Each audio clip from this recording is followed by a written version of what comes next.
একজন হিন্দু যুবক, আমি কোরআন তেলাওয়াত করতেছি, এই যুবক আইসা মাহফিলের স্টেজে আইসা সবার সামনে বসে গেছে। এখন একজন হিন্দু যুবক যদি আপনাদের এলাকার স্টেজে ওঠে মাহফিলে আসে, আপনারা দেখলে না একজন আর একজনে বলবেন কি বলবেন না, এই হিন্দু ছেলেটা আমাদের মাহফিলে কেন, বোঝেন নাই? তো আমি কোরআন পড়তেছি, ওই এলাকার যুবকগুলো একজন আর একজনকে বলে, দেখছস হিন্দু ছেলেটা আমাদের মাহফিলের স্টেজে কেন? আমার তেলাওয়াত যখন শেষ হলো, একজন যুবক আইসা বলে, হুজুর আপনার সামনে যে যুবকটা বসে আছে এটা হলো একজন হিন্দু, এটা হলো একজন হিন্দু। তো আমার তেলাওয়াত শেষ হওয়ার পরে আমি জিজ্ঞেস করলাম, ভাই তুমি আমাদের মাহফিলে কারণ কি? তুমি তো হিন্দু। বলে, হুজুর আমি হিন্দু হতে পারি, কিন্তু আমি লুকিয়ে লুকিয়ে পালিয়ে পালিয়ে মোবাইলের মধ্যে আমি কোরআন তেলাওয়াত শুনি, আপনার বয়ান শুনি হুজুর, অনেক বক্তাদের বয়ান শুনি। আমার কাছে কোরআন তেলাওয়াত এত ভালো লাগে, আমি সিদ্ধান্ত নিয়েছি আপনার হাতে হাত রেখে আমি আজকেই কালেমা পড়ে মুসলমান হয়ে যাব। 2018 সনে সুনামগঞ্জের তাহেরপুর বাদাঘাট বাজার, একবারে বাংলাদেশের শেষ সীমান্ত। আমি যুবককে জিজ্ঞেস করলাম, যুবক তুমি যে কালেমা পড়ে মুসলমান হইবা, মুসলমান হলে তো তোমার উপর অত্যাচার হবে, নির্যাতন হবে। এলাকার যিনি চেয়ারম্যান ছিলেন, চেয়ারম্যানকে ডাকলাম, চেয়ারম্যান সাহেব এই হিন্দু যুবকটা কালেমা পড়ে মুসলমান হইতে চায়, আপনি কি বলেন? বলে, হুজুর যদি হতে চাই আপনি কালেমা পড়ে মুসলমান বানায় দেন, বাকি আইনি প্রক্রিয়াগুলো আমি দেখব। সেই যুবককে আমি কালেমা পড়ে মুসলমান বানায় দিলাম। তার নাম ছিল, পরে তার নাম রেখেছে মোহাম্মদ আব্দুল্লাহ। শুধু কালেমা পড়া মুসলমান হয় নাই, তার 1 মাস পরে তিনি 40 দিনের জন্য দাওয়াত ও তাবলীগে চলে গিয়েছে। জোরে বলেন আল্লাহু আকবার। এই যুবক কালেমা পড়ে মুসলমান হওয়ার কারণে তার মা বাবা তার পরিচয় দেয় না, তার আত্মীয় স্বজন তার পরিচয় দেয় না, তাকে ঘর থেকে বের করে দিছে, তাকে তেজপুত্র করছে। এই যুবক কথাগুলো যত সব জাবালে আবু কোবাইস, ওই পাহাড়ের নিচে বসে আল্লাহর নবী কোরআন পড়ে আর সাহাবীদেরকে কোরআনের বাণী শোনায়। সুবহানাল্লাহ বলে। ওই পাহাড়ের নিচে বসে আল্লাহর নবী কোরআন পড়ে আর সাহাবীদেরকে কোরআন শোনায়, কোরআনের নসিহত করে আল্লাহর নবী। আল্লাহ তাআলা সেই কথাই কোরআনের মধ্যে বলছেন, ইন্না আনজালনা ইলাইকা যিকরা লিতুবাইয়িনা লিন-নাস। নবী গো, আমি আল্লাহ আপনার উপর যেই কোরআন নাজিল করেছি, এই কোরআন আমি মানুষের জন্য বয়ান করার জন্য, ওয়াজ করার জন্য নাজিল করছি। বলেন সুবহানাল্লাহ। তার মানে আপনাদের সামনে আমি যে ওয়াজ করতেছি, এই ওয়াজ 2 দিন ধরে, 1 বছর, 10 বছর, 20 বছর, 50 বছর, 100 বছর ধরে শুরু হয় নাই। আল্লাহ তাআলা প্রত্যেকটা নবীকে বক্তা বানায়া দুনিয়াতে পাঠাইছে। প্রত্যেকটা নবী ছিলেন ওয়াইজ, প্রত্যেকটা নবী ছিলেন বক্তা, ঠিক কিনা বলেন? আল্লাহ তাআলা কোরআনুল কারীমের মধ্যে সে কথাই বলছেন, ইন্না আনজালনা ইলাইকা যিকরা লিতুবাইয়িনা লিন-নাস। নবী গো, আমি আল্লাহ আপনাকে যে কোরআন দিছি, এই কোরআন দিয়ে আপনি মক্কার মানুষদেরকে বয়ান করেন। কি করেন? বয়ান করেন, ওয়াজ করেন, ঠিক কিনা বলেন? আল্লাহ তাআলা যে কোরআন আল্লাহর নবীকে দিয়েছেন, এই কোরআন দিয়ে আল্লাহর নবী মক্কার মানুষদেরকে কোরআন পড়ে শোনান, ওয়াজ করে শোনান, বয়ান করে শোনান। মুসআব বিন উমাইর বলে, আমি একদিন সন্ধ্যার সময় গেলাম, যে দেখি আল্লাহর নবী মুহাম্মদ সাল্লাল্লাহু আলাইহি সাল্লাম সাহাবীদেরকে কোরআন শোনাইতেছে। একদিন নবীর তেলাওয়াত শোনার পরে আমি তার জন্য প্রথম দিনই পাগল হয়ে গেলাম। আমি নিজেও একজন কবি, মনে মনে ভাবতেছি আবু জেহেলরা এসে বলেছে মুহাম্মদ হলো একজন কবি, কিন্তু আমি তার কোরআন তেলাওয়াত শুনা আমি বুঝতে পারলাম মুহাম্মদ কবি না, তিনি হলেন একজন নবী।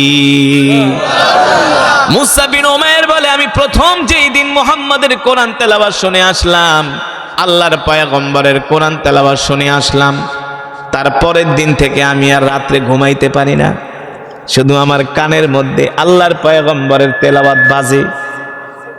সুবহানাল্লাহ বলবেন না? আল্লাহর পয়গম্বরের তেলাওয়াত বাজে আমার কানের মধ্যে। মুসআব বিন উমাইর বলে, আমি ওই রাত্রে ঘুমাইতে পারলাম না, আবার দ্বিতীয় দিন গেলাম আল্লাহর নবীর কোরআন শোনার জন্য। কততম দিন? দ্বিতীয় দিন। মক্কার কাফেররা এসে বলছিল, মুসা তুমি বলেও মোহাম্মদের কাছে যাইবা না, সে বানায় বানায় কবিতা বলে। মুসা বিন উমাইর বলে, আল্লাহি রব্বিল কাবা, রবের কাবার কসম খায়া বলি, আল্লাহর পয়গম্বর মুহাম্মদ সাল্লাল্লাহু আলাইহি সাল্লাম যেটা তেলাওয়াত করে এটা মানুষের কোনো বানানো কবিতা না, এটা হলো আল্লাহর কালাম। মুসা বিন উমাইর বলে, আমি নিজেও তো কবি, যদি মোহাম্মদ বানায় বানায় কবিতা পড়তো তাহলে তো আমি ধরতে পারতাম, কিন্তু মোহাম্মদের কোরআন শোনার পরে আমি তার জন্য পাগল হয়ে যাই। আল্লাহু আকবার। এবার মুসা বিন উমাইর বলেন, আমি আবার তৃতীয় দিন গেলাম। কতদিন? তৃতীয়তম দিনে যাই আমি দাঁড়ায়া দাঁড়ায়া আল্লাহর নবীর তেলাওয়াত শুনতেছি। আমি দাঁড়িয়ে দাঁড়িয়ে আল্লাহর নবীর কোরআন তেলাওয়াত শুনতেছি। হঠাৎ করে আল্লাহর নবীর নজর পড়ে গেল মুসা বিন উমাইরের দিকে। আপনাদের এলাকার কোনো মজমায় যদি অপরিচিত কোনো যুবক আসে, আপনারা একদিন, 2 দিন, 3 দিন দেখার পরে তাকে আপনারা টার্গেট করবেন কি করবেন না? যেই লোকটাকে, এই যুবকটাকে দেখতে শুনতে সুন্দর, সুদর্শন, দেখতে মনে হয় কোনো অভিজাত ফ্যামিলির ছেলে, বুঝেন নাই? আল্লাহ রাসূল, আল্লাহর নবী রাহমাতুল লিল আলামিন বলেন, আমি 3 দিন পর্যন্ত যুবককে টার্গেট করলাম, তিনি আমার মজমায় এসে দাঁড়ায় দাঁড়ায় কোরআন শোনে। 1 দিন, 2 দিন, 3 দিন, 3 দিন, চতুর্থ দিনের দিন আল্লাহর নবী ডাক দিছে, তাআলাউ ইয়া শাবাব, এ যুবক এদিকে আসো। মাসমুক, তোমার নাম কি? মিন আইনা জিতা, কোত্থেকে আসছো? কি তোমার নাম কি? তোমার বাবার নাম? দেখি প্রতিদিন তুমি আমাদের মজমায় দাঁড়ায় দাঁড়ায় তুমি কোরআন শোনো, কারণটা কি? মুসা বিন উমাইর বলে, ওগো আল্লাহর রাসূল, আমার নাম হলো মুসা বিন উমাইর। আল্লাহ নবী বলেন, তোমার নাম কি? মুসা বিন উমাইর বলে, হ্যাঁ। আল্লাহ নবী বলে, আমি তো তোমার বাবাকে চিনি, তোমার বাবা তো অমুক, তিনি তো মক্কার অনেক বড় একজন ব্যবসায়ী, অনেক বড় ধনী মানুষ। মুসা বিন উমাইর বলে, আপনি ঠিকই শুনছেন, ঠিকই জানেন, আমার বাবা হলো মক্কার একজন বড় ধনী মানুষ, অনেক বড় একজন ব্যবসায়ী। আল্লাহর নবী বলে, তুমি তো কাফের, তুমি তো মূর্তি পূজা করো না, তুমি তো মূর্তি পূজা করো, তুমি তো কাফের, তুমি আমাদের কোরআনের মজমায় কেন আসো? বলে, আমি এমনি এমনি আসি না। 3 দিন আগে আমার বাড়িতে আবু জেহেল গেছে, যায় বলে, মুসা শোনো, ভুলেও তুমি কোনোদিন মোহাম্মদের কাছে যাবা না, মোহাম্মদ বানায়া বানায়া কবিতা বলে বলে মানুষদেরকে ধোকা দেয়। আর আবু জেহেল বলেছে, মোহাম্মদের কাছে যে যায় তাকেই মোহাম্মদ জাদু করে ফেলে, মোহাম্মদের জন্য যায়। এই কথা শোনার পরে আল্লাহর নবী মুস্কি মুস্কি হাসি দিয়া বলে, শোনো যুবক, তুমি যে আমার মজমায় আসলা, আমার জবানে তুমি যে কোরআন শুনলা, তোমার কাছে কি মনে হয়েছে আমি কি বানায়া বানায়া কবিতা পড়ি নাকি? মুসা বিন উমাইর বলে, আল্লাহি রব্বিল কাবা, কবিতা পড়া আপনার পক্ষে শোভা পায় না, আপনি যেটা তেলাওয়াত করেন এটা দুনিয়ার কোনো কবির কাব্য না, দুনিয়ার মানুষ এত সুন্দর করে কবিতা বানাইতে পারে না। আল্লাহ নবী ডাক দিয়া বলে, তাহলে তুমি বলো আমি যেটা তেলাওয়াত করি এটা কি? মুসা বিন উমাইর বলে, ওগো আল্লাহ রাসূল শোনেন, আমিও কবি, আমার বাবাও কবি, আমার দাদাও কবি, আপনার জবানে আমি যেটার তেলাওয়াত শুনলাম আমার কাছে মনে হয়েছে এটা হলো আল্লাহর জবানের কালাম। জোরে বলেন সুবহানাল্লাহ, আল্লাহু আকবার। মুসা বিন উমাইর বলে, আমার কাছে মনে হয়েছে এটা দুনিয়ার কোন মানুষের কবির কাব্য নয়, এটা হলো আল্লাহর জবানের কালাম। সুবহানাল্লাহ বলেন। আল্লাহ রাসূল বলে, যুবক সত্যি করে বলো তোমার কাছে কেমন লাগছে? কয়, শুধু কেমন লাগে নাই, এই কোরআন শোনার পরে আমি প্রথম দিন রাইতে ঘুমাইতে পারি নাই। সুবহানাল্লাহ বলবেন না? এই কোরআন শোনার পরে আমি প্রথম দিন রাইতে ঘুমাইতে পারি নাই, দ্বিতীয় দিন রাত্রেও ঘুমাইতে পারি নাই, তৃতীয় দিন রাত্রেও ঘুমাইতে পারি নাই। বিশ্বাস করেন আল্লাহর নবী, এখন আপনার জবানের কোরআন তেলাওয়াত না শুনলে আমি ঘুমাইতে পারি না, আপনার জবানের কোরআন তেলাওয়াত শোনাই হলো এখন আমার ঘুমের ঔষধ। জোরে বলেন সুবহানাল্লাহ, আল্লাহু আকবার। ও যুবক, ও মুসলমান, আল্লাহর নবী, বিশ্ব নবী রাহমাতুল লিল আলামিন ডাক দিয়ে বলে, মুসাব শোনো, তোমার কাছে কি কোরআন ভালো লাগছে? কোরআন ভালো না লাগলে কি আমি 4 দিন পর্যন্ত আসি নাকি? সুবহানাল্লাহ বলবেন না?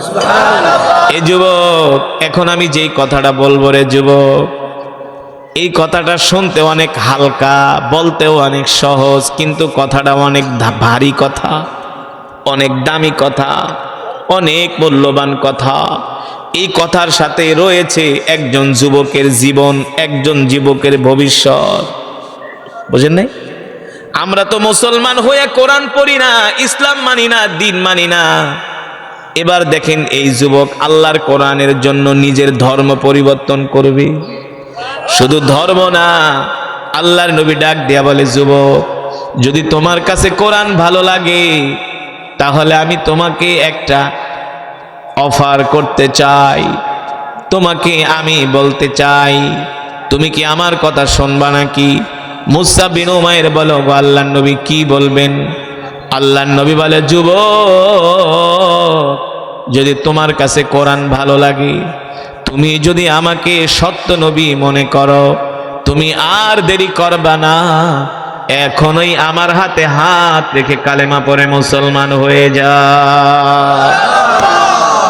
আল্লাহর নবী বলতেছেন, যুবক, যদি তোমার কাছে কোরআন ভালো লাগে আর দেরি করবা না, এখনই আমার হাতে হাত রেখে কালেমা পড়ে মুসলমান হয়ে যাও। ও যুবক, ও দোস্তরা, ভালো করে শুনে রাখো, এখন যদি মুসা বিন উমাইর কালেমা পড়ে মুসলমান হয়, তার মা বাবা তাকে ঘর থেকে বের করে দিবে, তাকে তেজ্য পুত্র করবে, সম্পদ থেকে বঞ্চিত করবে। হ্যাঁ, তাইলে কি মুসলমান হওয়া কি সোজা কথা নাকি? হ্যাঁ, তার জীবনের সামনে হলো অনেক বড় একটা ভয়াবহ পরীক্ষার সম্মুখীন, ঠিক কিনা বলেন? মুসা বিন উমাইর বলো, গো আল্লাহর নবী, আমি চিন্তা করি না, আমি পরোয়া করি না, আমি ভয় করি না, আপনি আর দেরি করবেন না, এখনই আপনি আমাকে কালেমা পড়ায়া মুসলমান বানায়া দেন। জোরে বলেন সুবহানাল্লাহ। আল্লাহ রাসূল বললেন, যুবক শোনো, মুসা বিন উমাইর, তুমি যদি কালেমা পড়ে মুসলমান হও, তোমার এই শরীরের দামি জামা থাকবে না, তুমি যেই দামি জামা পরছো এই দামি জামা থাকবে না, হতে পারে দামি জামার পরিবর্তে তোমাকে ছিঁড়া জামা পরতে হতে পারে। তুমি যে আরাম আয়েশের জিন্দেগি করো, তুমি যদি কালেমা পড়ে মুসলমান হয়ে যাও, আরাম আয়েশের জিন্দেগি তোমার কপালে থাকবে না, হতে পারে তোমার উপরে কঠিন নির্যাতন জুলুম নেমে আসবে। তুমি কি এগুলা সহ্য করতে পারবে কিনা? মুসা বিন উমাইর ডাক দিয়া বলো, গো আল্লাহর নবী, আপনি আমার জন্য দোয়া কইরা দেন, কালেমা গ্রহণ করার কারণে আমার উপর যত অত্যাচার হোক, নির্যাতন হোক, জুলুম হোক, সবগুলো আমি মুখ বুজে হাসি মুখে সহ্য করে নিব, তারপরেও আমি আল্লাহর কোরআন থেকে এক চুল পরিমাণ দূরে সরে যাব না। এবার আল্লাহর নবী মুসা বিন উমাইরকে কালেমা পড়ায় মুসলমান বানায় দিলেন। বুঝেন নাই? মাঝে মাঝে আমাদের কাছে অনেক হিন্দু ছেলেরা আসে, আয়েশা বলে, হুজুর, আমি কালেমা পড়ে মুসলমান হতে চাই। 2018 সনে সুনামগঞ্জের তাহেরপুর একটা থানা আছে, বাদাঘাট একটা বাজার আছে, ওই বাজারে যখন আমি ওয়াজ করতেছি, হঠাৎ করে একজন যুবক আমার কোরআনের মাহফিলে আইসা স্টেজে সবার সামনে বসে গেছে। যে আল্লাহ কোরআন শুনতে আসে নাই, চায়ের দোকানে বইসা খালি বাংলা সিনেমা দেখতো আর দাঁত বেটকায় বেটকায় হাসতো না? ডান হাত দিয়া সিগারেট খায়, বাম হাত দিয়া চা খায় না? কারণ সিগারেট তো দাম বেশি, দামি জিনিস, এই কারণে এটা খাইলো ডান হাত দিয়ে, আর চা খায় আর দোকানে বইয়া খালি সিনেমা দেখতেই থাকে সারা দিন বাদাইম্মার মতো। আপনার এলাকায় আসেনি? আছে। এই বাদাইম্মারা জীবনও কোনোদিন মসজিদে যায় নামাজ পড়ে না, ওয়াজ মাহফিলে আসে না, ঠিক কিনা বলেন? আল্লাহ একজনকেও ছাড়বে না। কোরআন তো পড়তে পারোই না, কোরআন শুনতেও আসো না, হ্যাঁ? মায়ের কাকে কয়? শুধু চোখ দুইটা বুঝুক, তারপরে বুঝবা। আল্লাহ সকলকে হেদায়েত নসিব করুন, বলি আমিন। আল্লাহ সকলকে সঠিক বুঝ দান করুন, বলি আমিন। এবার রাসূলের সাহাবী মুসা বিন উমাইর রাদিয়াল্লাহু মুসলমান হওয়ার পরে ইমানের পাওয়ার বেড়ে গেছে। কারণ আল্লাহ নিজেই কোরআনের মধ্যে বলছেন, ওয়া ইযা তুলিয়াত আলাইহিম আয়াতুহু যাদাতুহুম ঈমানা। কোরআনের তেলাওয়াত করলে ঈমান বেড়ে যায়, কোরআন শুনলে ঈমান বেড়ে যায়, ঠিক কিনা বলে? এবার মুসা বিন উমাইর বাড়িতে গেছে, যায় বলে, ইয়া আবি উম্মি জাদ্দি উখতি, ও মা বাবা ভাই বোন যারা আসো সবাই আসো, তোমাদের সাথে আমার কথা আছে। মুসা বিন উমাইরের বাবা বলে, বাবারে কোনোদিন তুমি আমাদেরকে এমন করে ডাকো নাই, আজকে এইভাবে ডাকতেছো, কারণ কি? মুসা বিন উমাইর বলে, মা বাবা শুনে রাখো, আজকের পর থেকে তোমরা আমাকে আর মূর্তি পূজার জন্য ডাকবা না। আল্লাহু আকবার। আজকের পর থেকে আমাকে আর মূর্তি পূজার জন্য ডাকবা না। কেন, কারণ কি? শোনো, তোমরা নিজেরা হাত দিয়া মূর্তি বানাও আর ওই মূর্তিকে সেজদা করো, ঠিক কিনা বলেন? এমন ধর্ম আমি আজ থেকে আর পালন করব না। বলে কারণ কি? বলে কারণ হলো আমি আল্লাহর পয়গম্বর মুহাম্মদ সাল্লাল্লাহু আলাইহি সাল্লামের হাতে হাত রেখে কালেমা পড়ে মুসলমান হয়ে গেছি। শুধু এখানেই শেষ না রে যুবক। মুসা বিন উমাইর তার মাকে বলে, মা বাবা আমাকে বিদায় দিয়া দাও, আমি আল্লাহর নবীর কাছে চলে যাব। মুসা বিন উমাইরের মার বাবা ডাক দিয়া বলে, সন্তান রে, ছোটবেলা থেকে তোকে কত কষ্ট করে লালন পালন করছি, এই পর্যন্ত বড় করছি, তুই যে আমাদেরকে রাইখা মুহাম্মদের কাছে চলে যাবি, আমাদের জন্য কি তোর মায়া লাগবে না? মা ডাক দিয়া বলে, বাবা রে, আমি তো তোকে ছাড়া থাকতে পারবো না। বাবা ডাক দিয়া বলে, তুমি আমার একমাত্র সন্তান, তোমাকে ছাড়া আমি বাঁচতে পারবো না। মুসা বিন উমাইর রাদিয়াল্লাহু তাআলা আনহু বলে, মা বাবা শুনে রাখো, তোমরা যেমন আমাকে ছাড়া বাঁচতে পারবা না, আমিও আল্লাহর নবীকে ছাড়া বাঁচতে পারবো না। আমাকে বিদায় দিয়া দাও, আমি আল্লাহর নবীর কাছে চলে যাব। মুসা বিন উমাইর আত্মীয় স্বজন কয়, না না না, মুহাম্মাদের কাছে তোমাকে যেতে দেওয়া যাবে না, তোমাকে ঘরের ভিতরে আমরা বেঁধে রাখবো। এবার দুইটা শিকল আনা হলো। রে যুবক, এ যুবক, আমি আগেই বলছি কথাগুলো অনেক সহজ, কিন্তু বাস্তবে শুধু কঠিন না। হাতের ভিতরে জ্বলন্ত আগুনের কয়লা নিলে যত কঠিন, তার চেয়েও আরো বেশি কঠিন, ঠিক কিনা বলেন? এবার দেখেন, মুসা বিন উমাইরের দুই হাত তারা শিকল দিয়া বাঁধলেন, দুই পা শিকল দিয়া বাঁধলেন, বেঁধে তারা ঘরের খুঁটির সাথে তালা মেরে রাখছি। কয়, আর কোনোদিন তোরে মুহাম্মদের কাছে যেতে দিব না। এমন একদিন না, দুই দিন না, বছরের পর বছর মুসা বিন উমাইরকে ঘরের মধ্যে তালা মেরে রাখছি। মুসা বিন উমাইর বলে, মা যদি আল্লাহর নবীর কাছে আমাকে যেতে না দাও, তাহলে আমিও আমার হাত দিয়া কোনো খাবার মুখে তুলে নিব না। মুসা বিন উমাইরকে প্লেট ভর্তি ভর্তি খাবার দেয়। এতটুকুন পরিমাণ মুসা বিন উমাইর খায়, যতটুকুন খাইলে মোটামুটি জীবনটা বাঁচে, নাহলে তো মরে যাবে, বুঝেন নাই? আত্মহত্যাও তো করা যাবে না, আত্মহত্যা করা ইসলামে গুনাহ, মহাপাপ, ঠিক কিনা বলেন? এবার মুসা বিন উমাইর, আপনি প্রতিদিন খান 2 প্লেট ভাত, সেই জায়গায় যদি আধা প্লেট খান, আস্তে আস্তে আপনার চেহারার অবস্থা কেমন হবে? শুকায়া কাঠ হয়ে যাবে, ঠিক কিনা বলেন? ঠিক মুসা বিন উমাইরের অবস্থাও এমন। না খেতে খেতে, অল্প খেতে খেতে মুসা বিন উমাইর শুকায়া কাঠ হয়ে গেছে। একদিন মুসা বিন উমাইরের মা দেখেন মুসা বিন উমাইর ঘরের খুঁটির সাথে হেলান দিয়া তার চোখ দিয়া পানি পড়তেছে। মুসা বিন উমাইরের মা মনে করেছিল হয়তোবা সন্তান তার ভুলের জন্য, কৃতকর্মের জন্য অনুতপ্ত হইয়া কান্না করতেছে। মুসা বিন উমাইরের মা ডাক দিয়া বলে, সন্তান কাঁদো কেন? তুমি কি তোমার মার জন্য কাঁদো? তুমি কি তোমার বাবার জন্য কাঁদো? তুমি কি তোমার ভুল স্বীকার করে, অনুতপ্ত স্বীকার করে তুমি কি কান্না করো?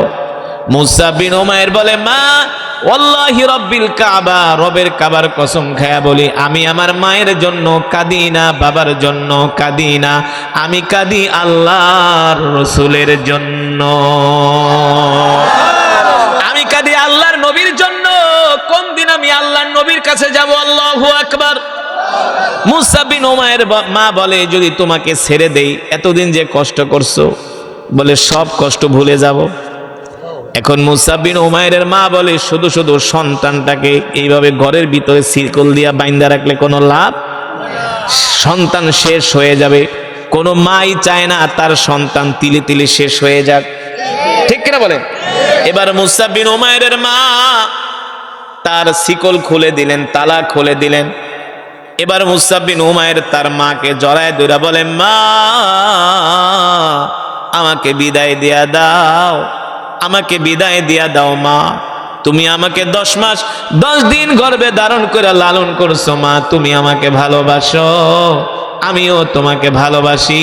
আল্লাহর কসম করে বলি, কিন্তু নবীর চেয়ে ভালোবাসি না। এই কথা বলে মুসাব বিন উমাইর রাদিয়াল্লাহু তাআলা আনহু দৌড়ে আল্লাহ রাসূলের কাছে গেলেন। আল্লাহ নবী দেখা মুসাব বিন উমাইরকে কান্না করে দিছে, কারণ আগের সেই চেহারা নাই, শরীর নাই, শুকায়া কাঠ হয়ে গেছে, শরীরের হাড্ডি গুলো জেগে গেছে। আল্লাহ নবী ডাক দিয়া বলে, এ মুসাব, তোমার এই অবস্থা কেন? মুসাব বিন উমাইর বলে, ওগো আল্লাহর নবী, আপনি না বলেছিলেন কালেমা গ্রহণ করলে, ইসলাম ধর্ম গ্রহণ করলে আমার উপরে নির্যাতন নেমে আসবে। নবী গো, দেখেন আমার মা বাবা আমাকে ঘরের মধ্যে শিকল দিয়ে আটকায় রাখছে, দেখেন শিকল দিয়ে আটকায় রাখতে রাখতে আমার শরীরের মধ্যে দাগ পড়ে গেছে, আমি না খেতে খেতে আমার শরীর শুকায় গেছে। ওগো আল্লাহর নবী, এত কষ্ট করছি, আমার কোনো আফসোস নাই, আমার কোনো দুঃখ নাই, আপনার চেহারা দেখার পরে আমি সব দুঃখগুলো ভুলে গিয়েছি। আপনার চেহারা দেখার পরে আমি সব দুঃখ ভুলে গেছি। আল্লাহর নবী মুসাব বিন উমাইরকে আদর কইরা, একটু সামনে আগে আগে বসেন, আল্লাহর নবী মুসাব বিন উমাইর রাদিয়াল্লাহু তাআলা আনহুকে বুকের ভিতরে জড়ায় ধরলেন, আর সাহাবীদেরকে বললেন, যাও যাও আমার সাহাবীকে সুন্দর করে গোসল করাও, নতুন জামা পরিধান করাও। সাহাবী মুসাব বিন উমাইর রাদিয়াল্লাহু তাআলা আনহুকে নতুন সুন্দর করে গোসল করানো হলো, নতুন জামা পরিধান করানো হলো। এবার আল্লাহর নবী বলে, মুসাব বিন উমাইর, তুমি আর মক্কায় থাকবা না, তুমি মক্কা থেকে মদিনায় চলে যাও, কারণ তুমি মক্কায় থাকলে তোমার আত্মীয় স্বজনরা তোমাকে কষ্ট দিবে, এই কারণে তুমি মদিনায় চলে যাও, আমিও আর কিছুদিন পরে মদিনায় আসতেছি। রাসূলের সাহাবী হিজরত করে মক্কা থেকে মদিনায় চলে গেলেন। আল্লাহর পয়গম্বরও তার কিছুদিন পরে মক্কা থেকে হিজরত করে মদিনায় চলে গেলেন। রে মুসলমান, আল্লাহর নবী বিশ্ব নবী রাহমাতুল লিল আলামিন যখন মক্কা থেকে হিজরত করে মদিনায় চলে গেলেন, মদিনায় যাওয়ার পরে ইসলামের ইতিহাসে একটা যুদ্ধ হয়েছিল, যার নাম হলো উহুদের যুদ্ধ।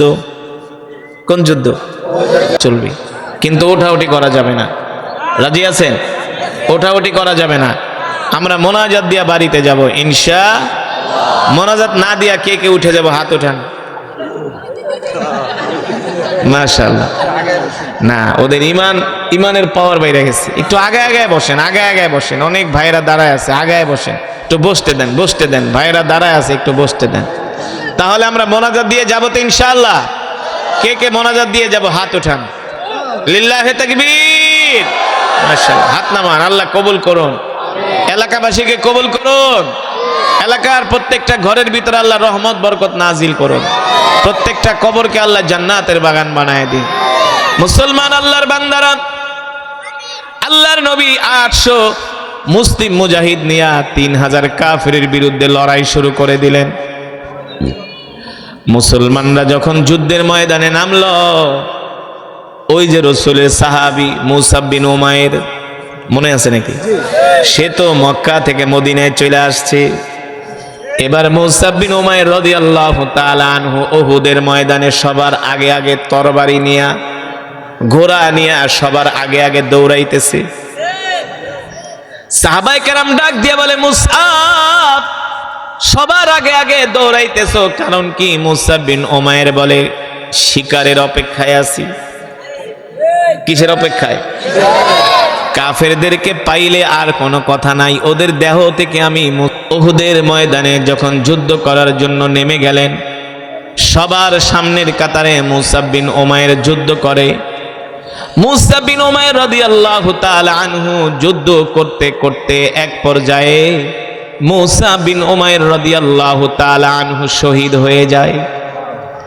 যখন যুদ্ধ শেষ হয়ে যায়, আল্লাহর নবী বিশ্ব নবী রাহমাতুল লিল আলামিন সাহাবায়ে কেরামদেরকে বলেন, ও সাহাবীরা যাও যাও, আমার কোন কোন সাহাবী শহীদ হয়েছে তাদের লাশগুলো আমার কাছে নিয়ে আসো। এক এক করে আল্লাহ রসুলের কাছে সাহাবীদের লাশগুলো আনা হলো। দেখা গেল মুসা বিন উমাইরের লাশটাও আল্লাহ রসুলের কাছে আনা হলো। এবার আল্লাহর নবী বিশ্ব নবী রাহমাতুল লিল আলামিন মুসা বিন উমাইর যে শহীদ হয়ে গেছে, মুসা বিন উমাইরের লাশটা আল্লাহ রসুলের কাছে আনা হলো। আল্লাহ রসুল মুসা বিন উমাইর রাদিয়াল্লাহু তাআলা আনহুর মাথাটা আল্লাহ রসুলের কোলের ভিতরে রাখলেন। আর আল্লাহর নবী মুসা বিন উমাইরকে আদর করতেছেন, মায়া করতেছেন। আসমানের দিকে হাত উঠায়া আল্লাহ তাআলার কাছে দোয়া করতেছেন, আল্লাহ মুসা বিন উমাইর দ্বীনের জন্য, ইসলামের জন্য তিনি আজকে উহুদের ময়দানে আইসা শহীদ হয়ে গেছে।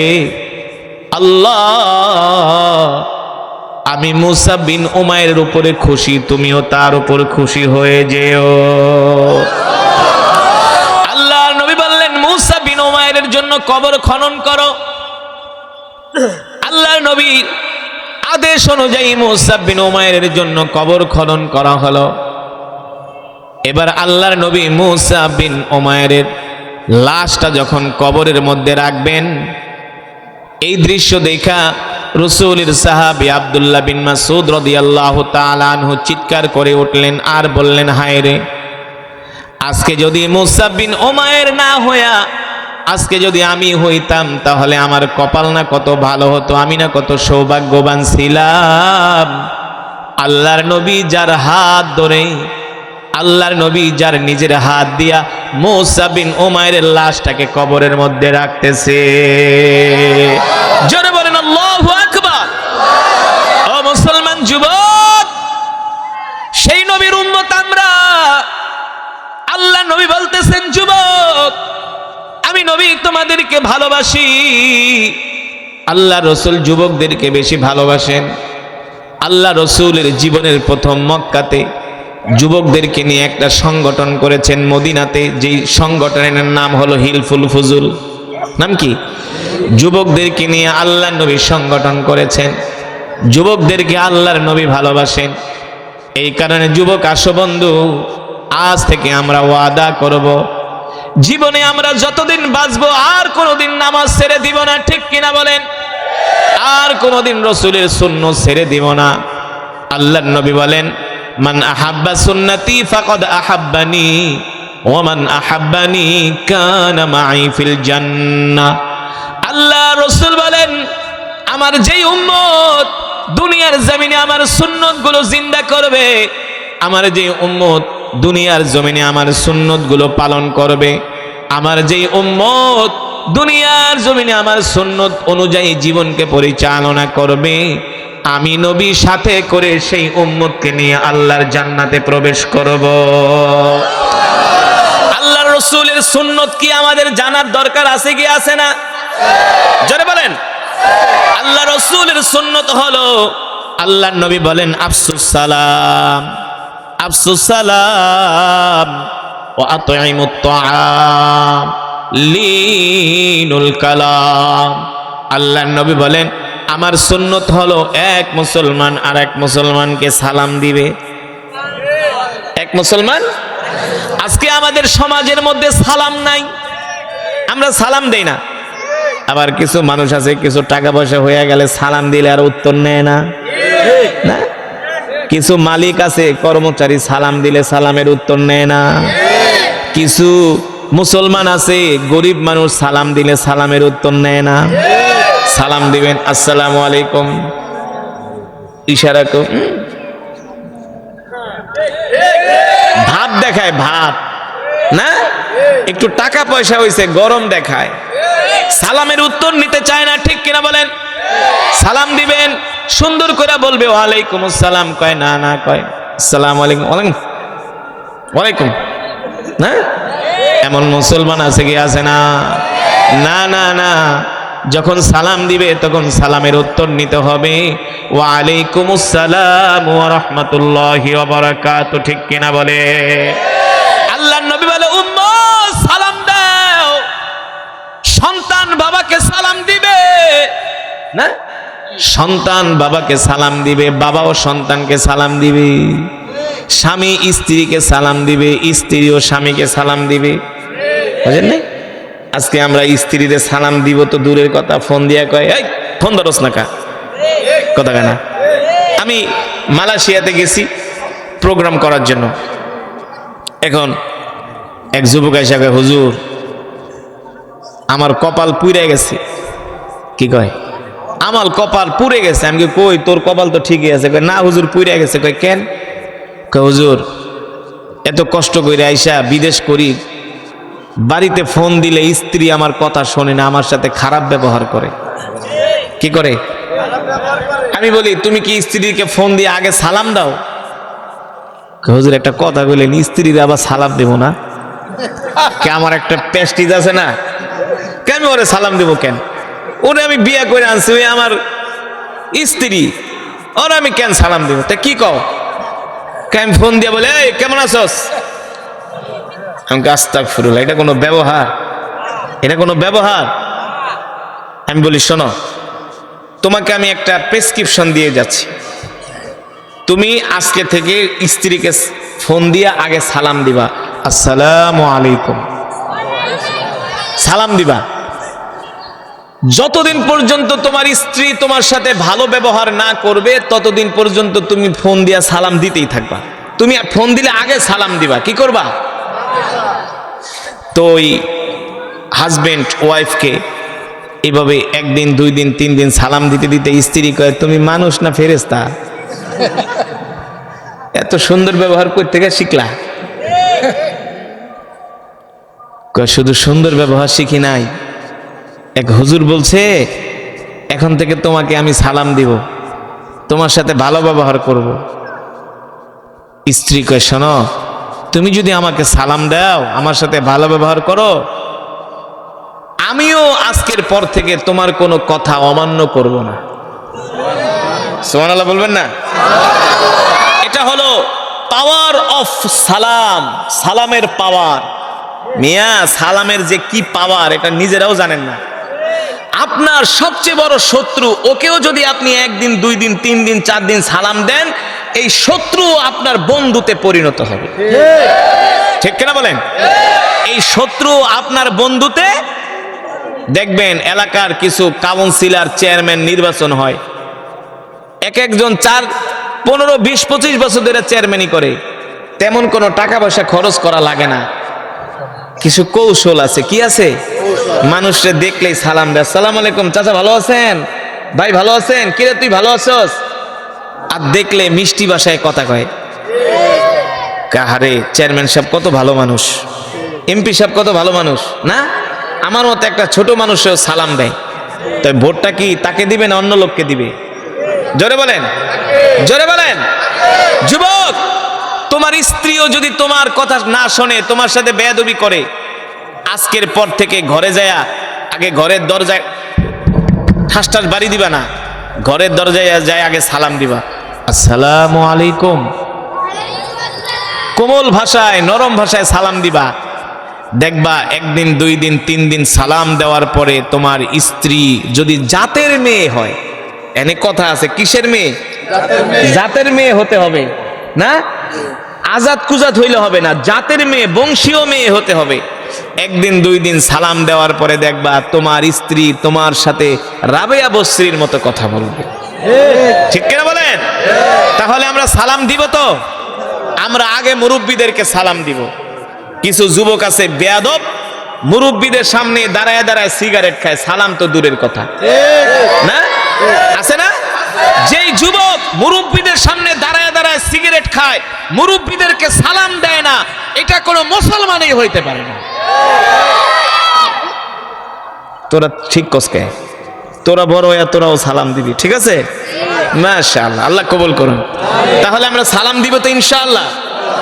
এবার আসেন দ্বিতীয় নম্বরে, আল্লাহর নবী বলেন ও আতঈমুত তাআম, ক্ষুধার্তদেরকে খাওয়াও, এতিমদেরকে খাওয়াও, গরিবদেরকে খাওয়াও। গরিব মানুষদেরকে ঘাড় ধাক্কা দিও না, এতিম মানুষের ঘাড় ধাক্কা দিও না। ভিক্ষুক আইসা তোমার কাছে ভিক্ষা চায়, অনেক মানুষ আছে ভিক্ষা না দিয়া কয় অন্যদিকে যা, খারাপ ব্যবহার করে কি করে না? তুমি দিতে পারো না পারো, একজন দরিদ্র মানুষের সাথে গরিব মানুষের সাথে খারাপ ব্যবহার করবা না, ঠিক কিনা বলেন? তৃতীয় নম্বরে আল্লাহর নবী বলেন লিনুল কালাম, এক মুসলমান আর এক মুসলমানের সাথে নরম ভাষায় কথা বলবে, ঠিক কিনা বলেন? কি ভাষায়? নরম ভাষায় কথা বলবো, কোমল ভাষায় কথা বলবো, কোনো মানুষের মনে আমরা কষ্ট দিব না। রাজি আছেন ইনশাআল্লাহ? তাহলে আজকের মাহফিল থেকে আমরা শিখলাম এক মুসলমান আর এক মুসলমানকে সালাম দিব, দিবেন তো? গরিব দুঃখী এতিমদেরকে আমরা খাওয়াবো, আর মানুষের সাথে আমরা সুন্দর ব্যবহার করব। কোনো মানুষের মনে কষ্ট, কোনো বাড়িওয়ালা কোনো ভাড়াটিয়াকে তুচ্ছ তাচ্ছিল্য করবে না। কিছু ছোট লোক বাড়িওয়ালা আছে, ছোট লোক ভাড়াটিয়াকে মানুষই মনে করে না, গরু ছাগল মনে করে। হ্যাঁ, তাই বলে মনে করেন না যে হুজুর আপনি কি ভাড়াটিয়া? না, আমরাও বাড়িওয়ালা ঢাকা শহরের, কিন্তু আমরা ভাড়াটিয়াকে নিজের আপন ফ্যামিলির মতো মনে করি। ভাড়াটিয়াকে যখন বাড়ি ভাড়া দেই তখন বলি শোনেন, এই বাড়িটা বানাইছি আমি, কিন্তু বাড়ির মালিক আপনি। এখন আপনার বাড়িতে আপনি কিভাবে থাকবেন আপনি নিজে ভালো বোঝেন। এই কথা যখন আপনি একজন ভাড়াটিয়াকে বলবেন, তার হৃদয়টা অনেক বড় হয়ে যাবে, ঠিক কিনা বলেন? তখন দেখবেন আপনার ওই ভাড়াটিয়া ওই বাড়িকে নিজের বাড়ি মনে করবে। আর কিছু বাড়িওয়ালা আছে আইসা ভাড়াটিয়ার সাথে খারাপ ব্যবহার করে, আইসা জুতা গনে, জুতা কয়জন থাকে না থাকে, কয়জন বাইরে না বাইরে, এমন ছোট লোক আছে কি আছে না? আমার কথা হইলে স্পষ্ট, আমি এমন ওয়াজ করি যে ওয়াজে একবারে ওয়াশ হয়ে যায়। ওয়াজ শুনলেন, যদি পরিবর্তন না হয় তাহলে আল্লাহর নবী বিশ্ব নবী রাহমাতুল লিল আলামিনকে আল্লাহ তাআলা দুনিয়ার জমিনে পাঠাইছেন এই কোরআন দিয়া। দেখেন এই কোরআনের জন্য রাসূলের সাহাবীরা কত কষ্ট করেছেন। রাসূলের একজন সাহাবী যার নাম হলো মুসাব বিন উমাইর, নাম কি? এই যুবক, তোমার বাপ আর কয় টাকার মালিক? তুমি আর কয় টাকার মালিক? তুমি আর দেখতে কি সুন্দর? তুমি আর কতটুকু শিক্ষিত রে যুবক? তোমার বাবার চেয়ে মুসাব বিন উমাইরের বাবা ছিল বিলিনিয়ার, মক্কার বিলিনিয়ার, মিলিনিয়ার। মক্কার অনেক বড় ব্যবসায়ী ছিলেন মুসাব বিন উমাইরের বাবা। দেখতে শুনতে মুসাব বিন উমাইর একজন সুদর্শন যুবক ছিলেন, যে কোনো মানুষ তার চেহারার দিকে তাকায় থাকতো। রাসূলের সাহাবী নাম হলো মুসাব বিন, নাম মনে রাখেন, নাম কি? রাসূলের সাহাবী যার নাম হলো মুসাব বিন উমাইর। কিন্তু তিনি প্রথমেই কালেমা পড়ে মুসলমান হন নাই, তিনি ছিলেন একজন মূর্তি পূজক। কি ছিলেন? মূর্তি পূজা করত। মুসলমান কি মূর্তি পূজা করে নাকি? তার মানে সে কাফের ছিল, ঠিক কিনা বলেন? আমি যেটা বললাম, এই সমাজের মধ্যে এমন কিছু মুসলমান আছে যারা কোরআনের মজমায় আসতে চায় না, ওদের কাছে গানের মজমা ভালো লাগে। অথচ মুসাব বিন উমাইর তিনি ছিলেন একজন মূর্তি পূজক, তিনি ছিলেন একজন কাফির। একদিন মুসাব বিন উমাইরের বাড়িতে মক্কার বড় বড় নেতা আবু জেহেল, আবু লাহাব যায় হাজির হয়ে গেছে। মক্কার বড় বড় নেতা আবু জেহেল, আবু লাহাব, উতবা, শাইবা, ওলীদ ইবনে মুগীরারা মুসাব বিন উমাইরের বাড়িতে হাজির হয়ে গেছে। মুসাব বিন উমাইর বলে, ও মক্কার বড় বড় নেতারা, সাত সকালে আমার বাড়িতে কি বড় বড় নেতারা আমার বাড়িতে আসছেন, কি সুসংবাদ নিয়া? আবু জেহেল বলে, মুসাব, তুমি হলা মক্কার যুবকদের মাঝে অন্যতম, মক্কার যুবকরা তোমাকে সম্মান করে, ভালোবাসে, তুমি হলা মক্কার যুবকদের নেতা। মক্কার যুবকদের নেতা। এখন তো কিছু নেতা আছে নামাজও পড়ে না, রোজাও রাখে না, না, তাদেরকে দিনের কাজে পাওয়া যায় না। অথচ মুসাব বিন উমাইর ছিল একজন নেতা, মুসাব বিন উমাইরের বাড়িতে আবু জেহেল আবু লাহাবরা আসলো, আর আয়েশা বলল, মুসাব বিন উমাইর শোনো, এই মক্কার জমিনে একজন নবীর আবির্ভাব ঘটেছে, যার নাম হলো মুহাম্মদ ইবনে আব্দুল্লাহ। নাম কি? যার নাম হলো মুহাম্মদ ইবনে আব্দুল্লাহ।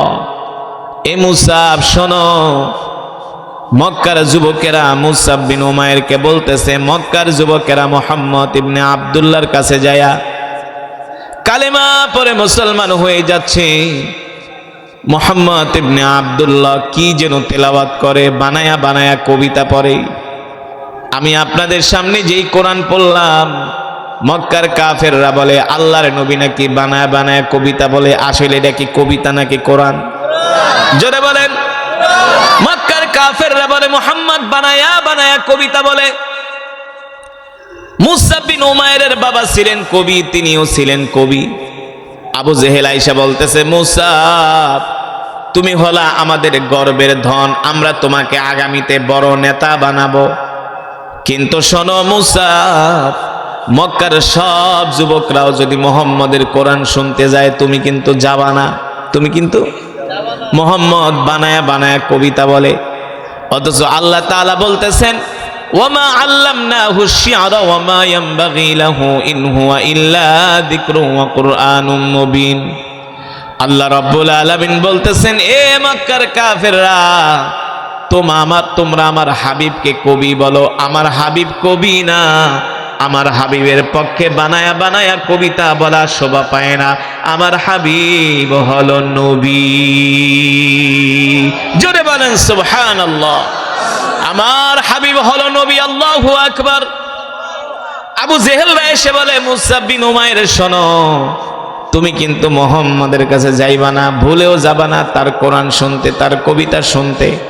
শোনো, মুহাম্মদ এমন একজন যুবক যারে দেখলে মক্কার মানুষ পাগল হয়ে যায়। বুঝেন নাই? মুহাম্মদকে দেখলে মক্কার যুবকরা পাগল হয়ে যায়, মক্কার বৃদ্ধরা পাগল হয়ে যায়, মক্কার নারী পুরুষ শিশুরা পর্যন্ত পাগল হয়ে যায়।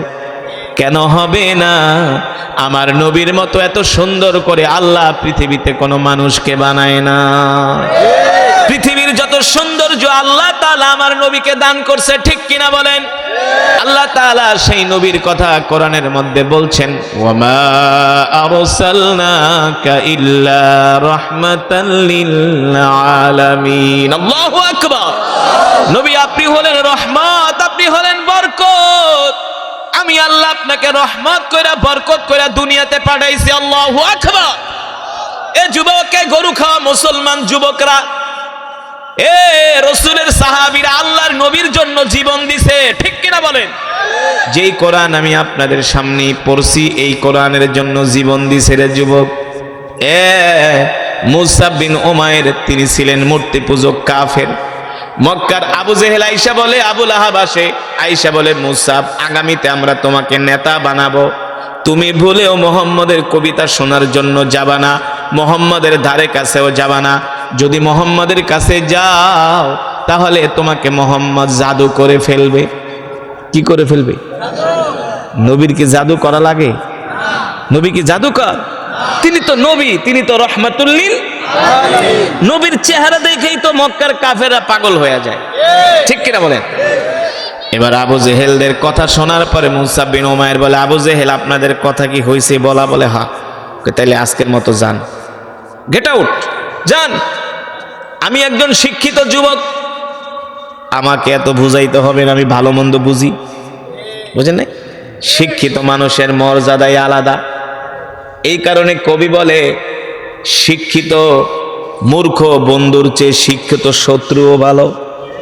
মূর্খ বন্ধুর চেয়ে শিক্ষিত শত্রু, মূর্খ বন্ধুর চেয়ে শিক্ষিত শত্রুও ভালো। কারণ মূর্খ মানুষ আপনাকে জায়গা বুঝবো না, একটা কথা বইলা দিব, মানুষের সামনে লজ্জা দিবে, কোনো কুণ্ঠাবোধ করবে না, ঠিক কিনা বলেন? সে ভাববেও না, কারণ তার সেই শিক্ষা তো। মুসাব বিন উমাইর বলে, আবু জেহেল যান যান যান, এত কিছু আমাকে বোঝানো লাগবে না, আমি শিক্ষিত যুবক। এবার আবু জেহেলরা চলে আসছে মুসাব বিন উমাইরের বাড়ি থেকে। মুসা বিন উমাইর মনে মনে ভাবে এতদিন পর্যন্ত আবু জেহেলরা আয়েশা আমাকে শুধু বলল মোহাম্মদ কবি, মোহাম্মদ জাদুকর, নাউজুবিল্লাহ বলে, মোহাম্মদ তিনি হলেন গণক। আরে আমিও তো একজন কবি, কবি তো কবিকে চিনে না, কবি তো কবির কবিতা শুনলে বোঝে। যেমন আমি একজন হাফেজে কোরআন, আমি একজন হাফেজের তেলাওয়াত শুনলে বুঝবে এটা ভালো হাফেজ নাকি খারাপ হাফেজ, তার তেলাওয়াত সহি নাকি সহি না, বুঝবো না? আমি একজন কারি সাহেব, আমি একজন মানুষের তেলাওয়াত শুনলে বুঝতে পারবো তার তেলাওয়াত সহি নাকি অশুদ্ধ। কথা বলে না? যে যেই বিষয়ে অভিজ্ঞ যোগ্যতা সম্পন্ন সে সেই বিষয়ে ভালো করে জাজমেন্ট করতে পারে, বিচার করতে পারে, ঠিক কিনা বলেন? মুসা বিন উমাইর বলে, আবু জেহেল তোমরা বললা মোহাম্মদ হলো একজন কবি, তিনি হলেন একজন গণক, তিনি হলেন একজন জাদুকর, বলেন নাউজুবিল্লাহ। ঠিক আছে, যখন আবু জেহেলরা চলে গেছে মুসা বিন উমাইর মনে মনে ভাবে একদিন আমি মোহাম্মদকে যাই নিজের চোখে দেখবো আসলে মোহাম্মদ কি বানায়া বানায়া কবিতা বলে কিনা, বুঝেন না? একদিন আমি নিজের চোখে মোহাম্মদকে দেখবো মোহাম্মদ নিজে নিজে বানায়া বানায়া কবিতা বলে কিনা। মুসা বিন উমাইর বলেন, আমি একদিন সন্ধ্যার সময়, ঘুটঘুটে অন্ধকার হলো, ঘুটঘুটে অন্ধকার, কারণ দিনের বেলা যদি যায় মক্কার মানুষগুলো জেনে ফেলবে, ঠিক কিনা বলেন? মক্কার সরদার, মক্কার নেতা মুসা বিন উমাইর আল্লাহর নবীর কোরআন শুনতে যায়। মুসা বিন উমাইর বলে, আমি একদিন সন্ধ্যার সময় বের হলাম অন্ধকারের মধ্যে, যখন অন্ধকার হয়ে গেল আমি আল্লাহর নবী মুহাম্মদ সাল্লাল্লাহু আলাইহি সাল্লামকে দেখতে গেলাম, দেখি তিনি কি করেন। আমি দেখি আল্লাহর পয়গম্বর মুহাম্মদ সাল্লাল্লাহু আলাইহি সাল্লাম বাইতুল্লাহর পাশে